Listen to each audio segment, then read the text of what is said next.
Aunty गाड़ी निकाल दो, लेट हो रहा है। ओह, आप खाना खा रहे हो?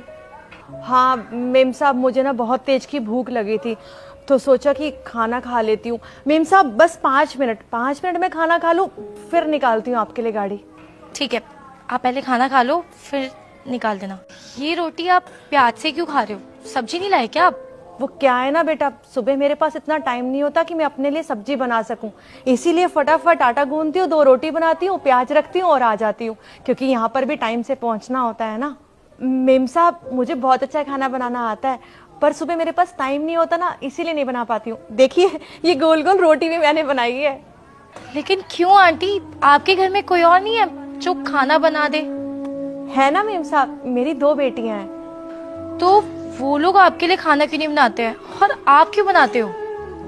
वो क्या है ना बेटा, मेरी दोनों बेटियां गांव में रहती हैं और वहीं पढ़ती लिखती हैं, और मैं जो कमाती हूँ यहाँ से वहां भेज देती हूँ। अब सुबह इतना टाइम ही नहीं होता कि मैं अपने लिए कुछ बना सकूं, इसीलिए फटाफट ये रोटी बना सकती हूँ तो रोटी बना कर ले आती हूँ प्याज के साथ। अच्छा, तो आपको सुबह सुबह काम में परेशानी हो जाती होगी, बाहर का काम भी करना होता है और घर का भी।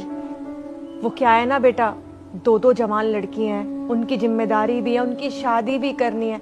अभी तो पढ़ा लिखा रही हूँ, जो भी कमाती हूँ सब कुछ गांव भेज देती हूँ।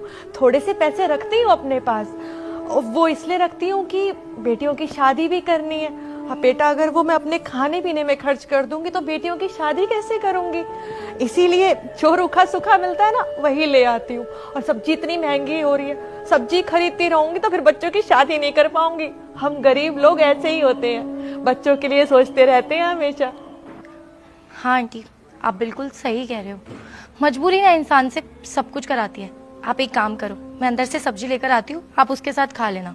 अरे नहीं नहीं मेम साहब, आप कहीं मत जाइए, मुझे तो ना ये रूखी सूखी खाने की आदत है, मैं यही खा लूंगी और पानी पी लूंगी, अपना पेट भर लूंगी। आप बिल्कुल भी परेशान मत होइए, मुझे अच्छा नहीं लग रहा। नहीं नहीं आंटी, आपको टेंशन लेने की कोई जरूरत नहीं है, मुझे कोई प्रॉब्लम नहीं है। मैं तो आपको बल्कि रोज खाना खिला सकती हूँ, मेरे घर में तो रोज खाना बनता है। और आपको तो पता है ना, मैं अकेले रहती हूँ, इतना सारा खाना बनता है और बच भी जाता है, उनमें से तो आप भी खा सकते हो। अब मैं लेकर आती हूँ, आप यहीं रुको। अरे नहीं नहीं मेम साहब, आपने मेरे लिए इतना सोचा वही बहुत बड़ी बात है। ठीक है, जैसी आपकी मर्जी, आप खा लीजिए। मेम साहब बस आप 5 मिनट दीजिए, मैं फटाफट खाना खा के आपके लिए गाड़ी निकालती हूँ, बस 5 मिनट। जी।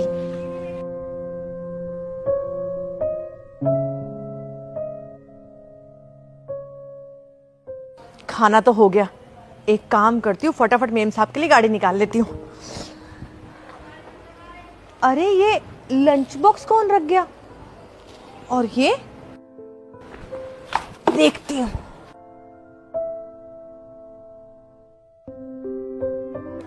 आंटी मैं कनिष्का, और ये खाना आपके लिए आज से मैं रोज बनाऊंगी, आपके लिए रोज खाना भेज दूंगी, और आप इस खाने के लिए मना मत करना।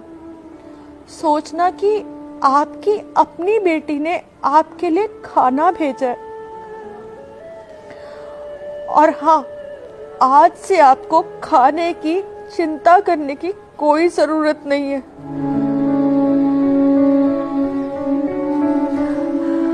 आज के समय में कोई किसी को पूछता भी नहीं है, और मेम साहब कितनी अच्छी है।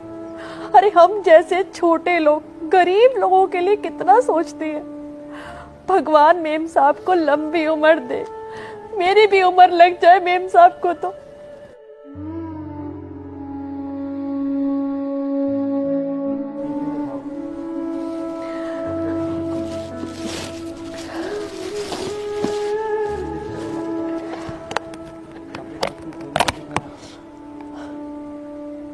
वाह मेम साहब, सब्जी भी मेरी फेवरेट,